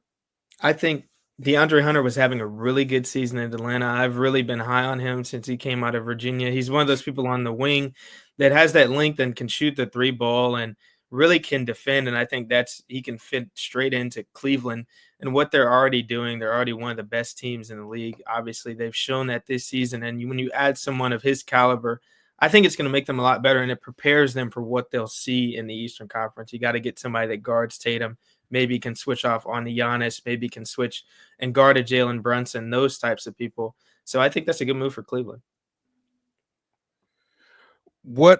As we clear the All-Star game and head into the final stretch to the playoffs, what are you looking for? What are your expectations out of this next few weeks? It'll be interesting to see, obviously, Oklahoma City and getting Chet Holmgren back, how he gets into the flow of the team for the rest of the season as they gear up for the playoffs, if they can still maintain that 1 seed. And they're pretty clear right now. I think it's the Grizzlies and a couple other teams that are in the pack between 2 and 4. They can give them some problems potentially for that number 1 seed, but I think that'll be interesting to monitor. And then obviously with the Lakers, how does Doncic help them post-trade deadline? Can they get a center? Obviously they only have Jackson Hayes on the roster right now. They got Alex Len, and how is he going to fit? What are those teams going to look like? And then in the East, it really comes down to matchups because, Celtics 1 seed usually, but they're maybe not going to be the one with the way Cleveland has been playing. So who's their playoff matchup going to be, and what side of the bracket are they going to be on? And all those things are going to be very important when you have a team like New York, a sneaky team like Indiana in the East, and you got Milwaukee who can give people some problems. So I think matchups are going to be some things to watch, or how are teams really going to fight for playoff positioning, because you can always rest your starters, but really you want to get yourself prepared and get those pre-playoff reps to get you ready for the big games. You know, you mentioned Milwaukee, and one of the first trades of the trade deadline period, I guess, was Chris Middleton going to the Wizards for Kyle Kuzma, and that one kind of threw Wade and I off a little bit. What were your thoughts on that? I think, Middleton has battled some injuries since their championship season, and I think we've kind of seen him fade away from that star level player that he was. And I don't think he really fits the timeline of what they're trying to do in Milwaukee. Now they're kind of finding their stride, Dame and Giannis in their tandem, but Middleton, where does he really fit alongside them? I think it was just time for them to move in a different direction. It'll be interesting to see if he stays in Washington or if he's a buyout partner and maybe he gets to a contending team. That would be a nice piece for anybody that wants Chris Middleton. Landon, real quick, don't know how deep we ever get into Spurs and Trailblazers talk on this show, but Portland, I know they've lost 2 in a row, but man, they had really been kind of turning a corner, handicapped their chances in the second half. And then obviously, what do we think of Fox and Wemby kind of teaming up as the Spurs sit there just a couple of games out of the play-in at the moment? I really like Fox and Wemby, obviously. Getting somebody else that can handle the ball, get in pick and rolls, facilitate the offense, and run in transition. De'Aaron Fox is literally one of the best people for that in the NBA. So I think that's a great pairing. We've seen what that has been in the couple games that he's played. And then Portland, like I was saying earlier about being in Charlotte, getting those guys reps. You may not be one of the top teams, but you're getting these guys experience. Credit to Chauncey Billups. I know he was getting a lot of slander for the Trailblazers not being so great, but when you string a couple together, we saw with Houston a couple years ago, maybe they squeak in. I know it may be a long shot, but maybe they squeak in and string together some games late in the season and find themselves maybe in the play-in. You never know. Scoot is kind of playing well up there in Portland, slowly turning things around. I like what you're saying. Yep, I agree. Landon, what is the significance of Ben Simmons going to the Clippers? I still don't know if Ben Simmons is really ever going to get back to anything close to the level that we saw him as. I think Ben is still a great threat for, give you 10, 10, and 10 at any time. But is he going to give you anything more than that? Is he going to be the dominant type of player we saw him as in the couple early years in Philly? He can still put up good numbers, but what we were expecting from Ben Simmons is not what we're getting in 2025. I hope that he can get a resurgence in the Los Angeles Clippers, much like Harden has, and Norman Powell's playing great. Maybe that'll inspire him to be what he previously was. I'm excited to monitor that situation too, because the Clippers have been playing well. Yeah. Landon SECREST joining us here on Main Street Sports today, presented by the Tennessee Orthopedic Alliance of Columbia, talking a little association.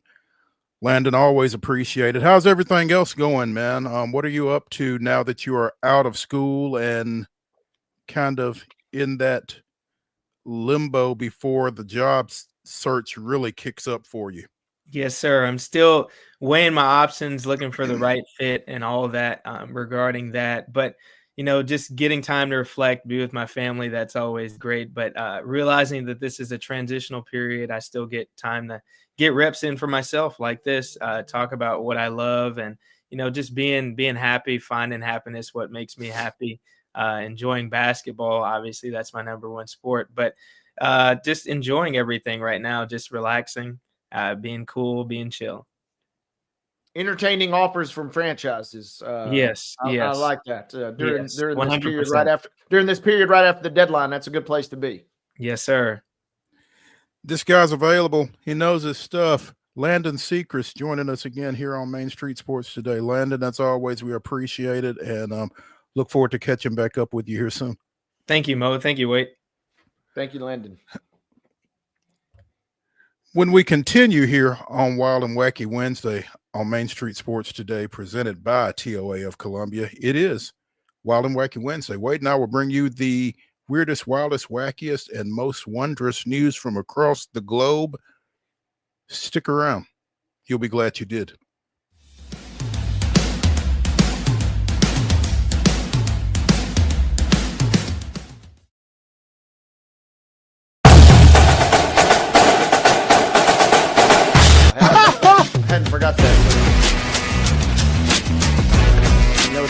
Let's go Stros.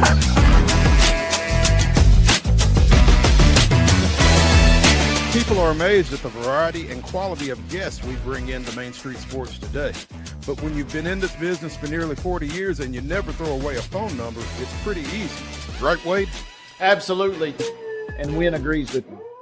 Check out some of our guests featured on Main Street Sports today. Step back and catch my breath. But I expect nothing less from you, big boy. Let's get going. We make it work pretty good. So the fans are tremendous. It's fantastic. It was really amazing. They call it performance. Yeah. From preps to pros, you never know who's going to stop by, so be sure to listen to and watch Main Street Sports today from 2 to 4 p.m. daily on the MSM TV app.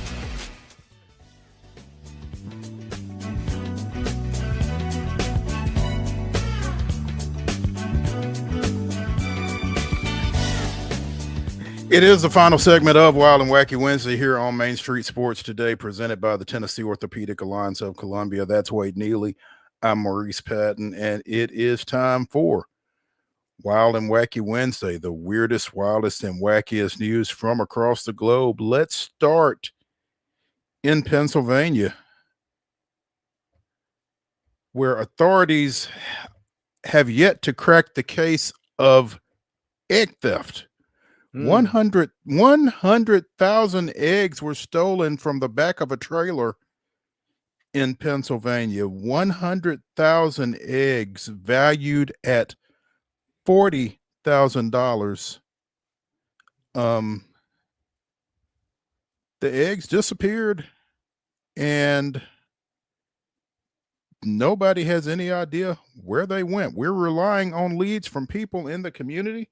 So we're hoping that somebody knows something and they'll call us and give us some tips, says a spokesperson for the Pennsylvania State Police. In my career, I've never heard of 100,000 eggs being stolen. This is definitely unique. This is from Trooper First Class Megan Frazier, a spokesperson for PSP who has been in that position for 12 years. Now, obviously, we've seen that the price of eggs has climbed here of late, and bird flu hasn't helped with that. But the average price of eggs per dozen went to $4.15 last month. I'm sorry, in December. A dozen eggs was priced as high as $4.82 a couple of years ago, but prices are expected to continue to rise. I don't know how long 100,000 eggs last. I don't think you can necessarily hold them until the market really peaks, but there's eggs missing in Pennsylvania. Here's the thing. At some point, the evidence is gone, right? Yeah. What eggs? I don't have any eggs. I don't know what you're talking about. Yeah, I mean, it's gone, right? I love this. $40,000 worth, roughly, which makes it a felony. Frazier points out, and I'm immediately thinking, there's 5 good seasons of Money Heist on Netflix, but we might be onto a new series here with a little egg theft. Whether it's Money Heist or Ozark, we can kind of workshop the script there, but this feels like it's got some legs. It really does feel like it's got some legs, and it feels like this might not be the last time we hear of something along these lines. Yeah, this was just the first. I mean, these guys just got caught slipping, right? There will be a little more calculated effort, I feel like. 100,000, that's kind of rookie numbers as the bar has been set now. Yeah, we did it once. Right? I mean, why can't we do it again? So why can't we get 250,000 eggs next time? That's I don't know, man. I'm not going to jail for stealing eggs, I can tell you that. So meanwhile, across the continent, across the ocean and into Hawaii, there is a volcano, Kilauea, that is erupting. It has erupted like 9 times in the last 2.5 months. Now, there's no danger of anyone getting hurt by it. No residential areas have been threatened by lava from the Kilauea volcano, but it is shooting lava once again, or was as recently as yesterday. One of the world's most active volcanoes. It's been erupting on and off for nearly 2 months since bursting to life 2 days before Christmas.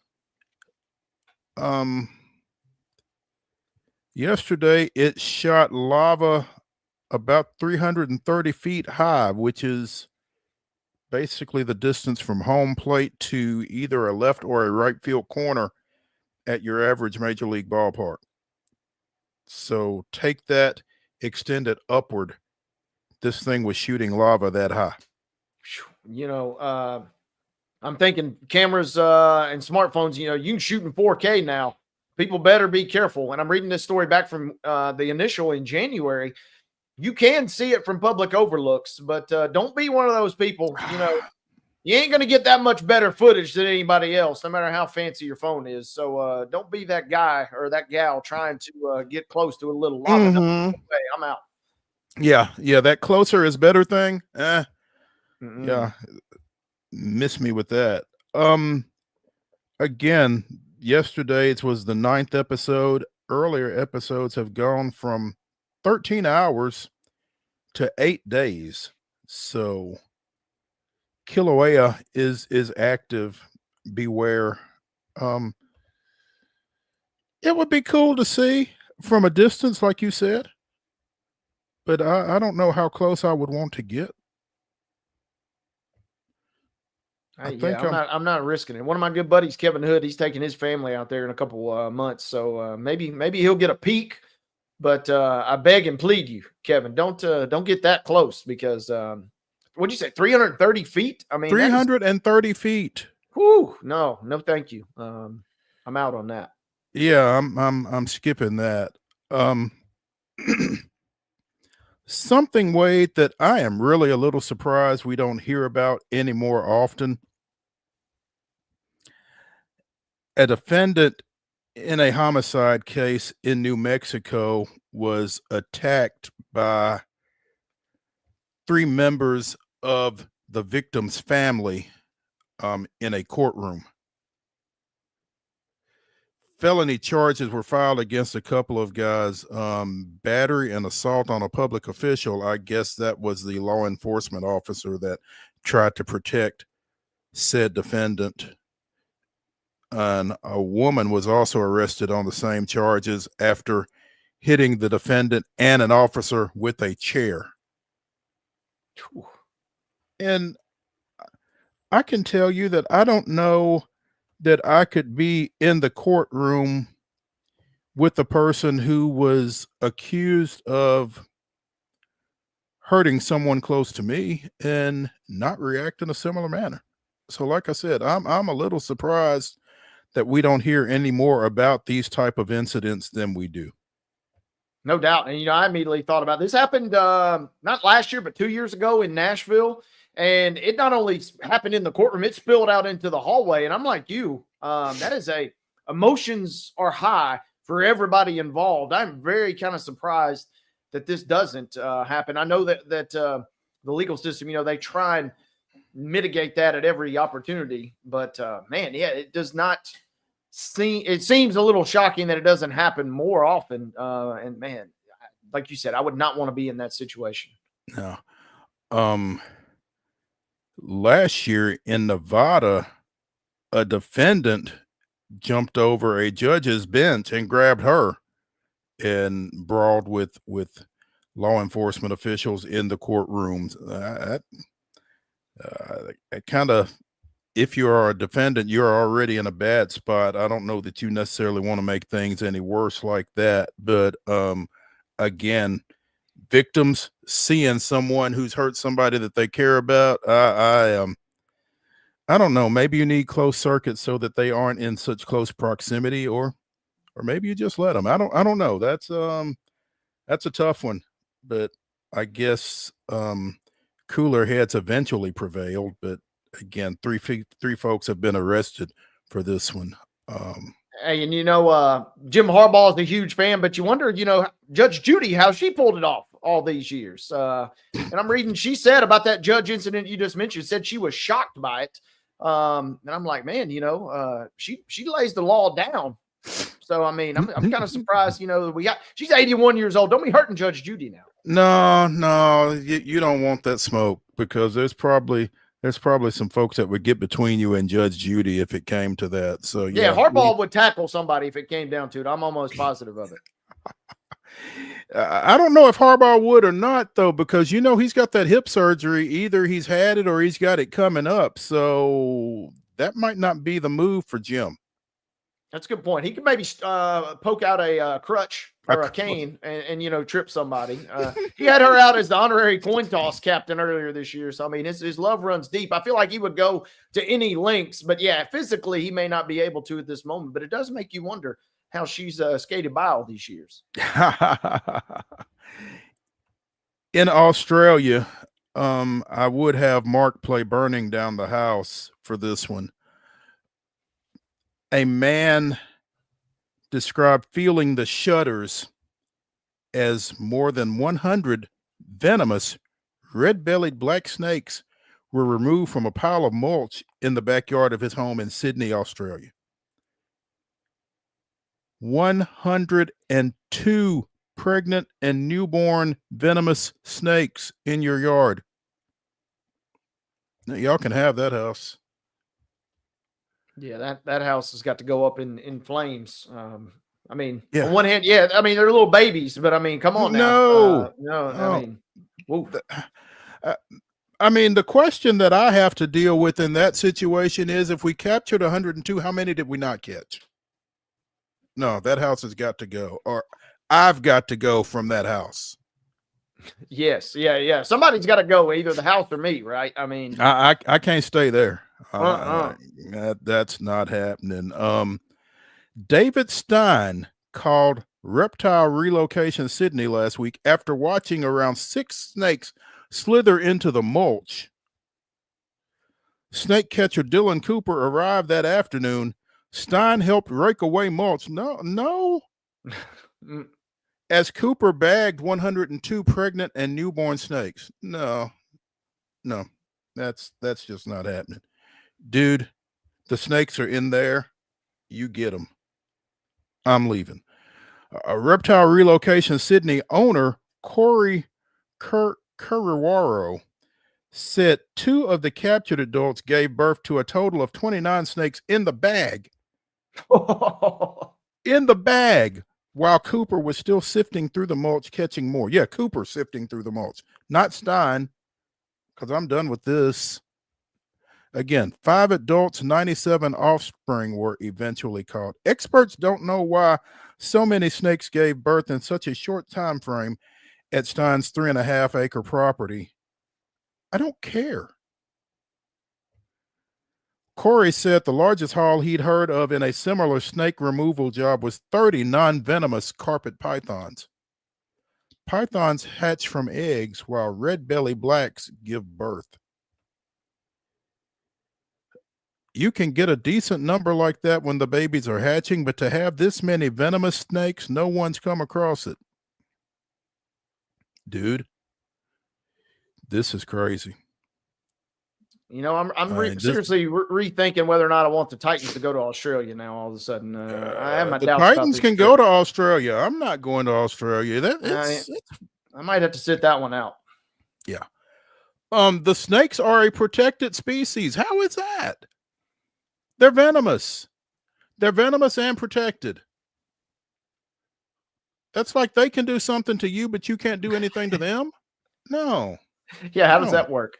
I don't know how that works. A couple of months ago, Stein's Jack Russell Terrier killed a juvenile red-bellied black that bit her. Yeah, I don't blame you, Belle. Yeah.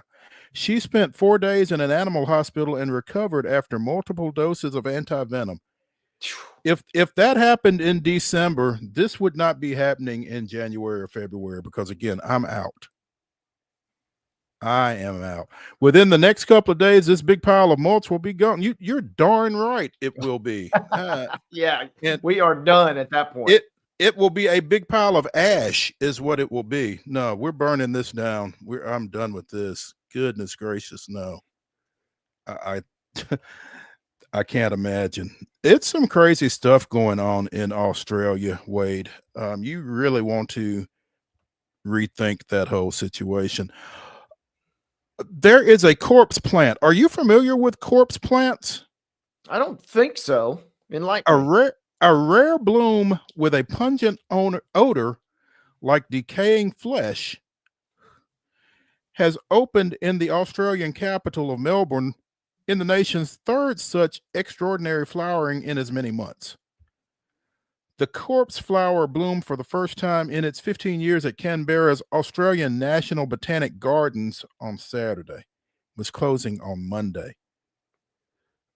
Late last month, one of those plants flowered briefly in the Sydney Royal Botanic Gardens. 20,000 folks showed up to see and smell said plant. Similar numbers turned out for another bloom at the Geelong Botanic Gardens southwest of Melbourne back in November. The corpse flower only blooms for a few days every 7 to 10 years in its natural habitat. Its rancid scent attracts pollinators such as flies. Why would you want to put yourself through that? I don't know. The flower began opening around lunchtime on Saturday, and its rancid odor quickly deteriorated. By Saturday evening, it was incredibly pungent. We could smell it from across the road. It was definitely gag-worthy. Admirers likened the stench to a range of dead animals, rotten eggs, sweaty socks, sewage, and garbage. I don't know which of those is the worst. I don't know which of those is the best, but I mean, I don't want to smell any of that. And I'm certainly not going to, any lengths to do so.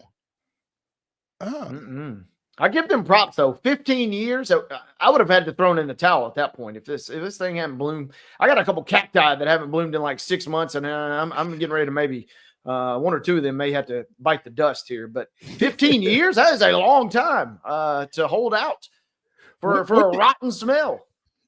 What do you do for cacti, Wade? Because I mean, they don't need a lot of water. I guess they need something to grow, though. I mean, how do you take care of cacti? I have no idea. They bloomed every couple months for the last like 6 years, and then within the last 8 months, 2 or 3 of them feel like they're dying on me here. That's what I was going to ask you. Are you sure they're still alive? No, I really don't know, and that's what I'm saying. Do I have to wait 15 years? Do I have to keep don't these know things around? I don't know if you have to wait 15 years, but I hope it doesn't stink like the corpse flower when it does. So yeah, if that happens, we're out. Yeah. Guaranteed. Stinky flowers and snakes. No, I think I will be skipping Australia. That is Wild and Wacky Wednesday here on Main Street today. That's going to do it for us. Join us tomorrow. Well, join me tomorrow at 2:00. David Wilson will be riding shotgun because Wade has a unavoidable scheduling conflict. I'll tell you all about it Friday. Okay, sounds good. Hey, David and I will see y'all tomorrow, 2:00 right here on Main Street Sports Today. Y'all have a great evening.